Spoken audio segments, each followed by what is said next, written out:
जर तुम्ही हा व्हिडिओ पाहत असाल तर समजा स्वामी समर्थ महाराज तुमच्यावर कृपा करत आहेत, त्यामुळे हा व्हिडिओ स्किप करू नका. जे स्वामी महाराजांची जास्त भक्ती करतात ना, स्वामी महाराज त्यांचीच परीक्षा जास्त बघतात. हे तुम्ही खूप वेळा ऐकलं असेल, कदाचित अनुभवलं देखील असेल. पण असं का होतं? आणि जर हे तुमच्यासोबत होत असेल तर स्वतःला भाग्यवान समजा. कारण स्वामी जेव्हा तुम्हाला घडवतात तेव्हा सोपा मार्ग कधीच देत नाहीत. अचानक आयुष्य बिघडायला लागतं, दुःख येतात, अडचणी येतात, अपमान सहन करावा लागतो आणि तेव्हा आपल्याला असं वाटतं, माझ्याच वाट्याला एवढं सगळं का? मी तर स्वामींची एवढी भक्ती करतो तरीसुद्धा माझ्याच वाट्याला एवढं दुःख का?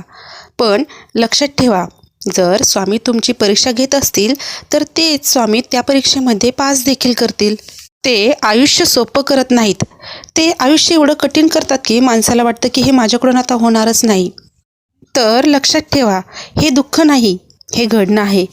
हे अपयश नाही तर ही तयारी आहे. म्हणून हार मानू नका. तक्रार करणं थांबवा, शांतपणे काम करत राहा आणि मग एक दिवस असा येईल, ते सर्व तुमच्या आयुष्यात येईल ज्याची तुम्ही अपेक्षा देखील केली नव्हती. तुमचा स्वामींवर विश्वास असेल तर हा चॅनल तुमच्यासाठीच आहे. लाईक करा, शेअर करा आणि सबस्क्राईब करा व कमेंटमध्ये लिहा श्री स्वामी समर्थ. आणि या भक्तीच्या प्रवासात स्वामी आणि मी यांच्यासोबत राहा. श्री स्वामी समर्थ.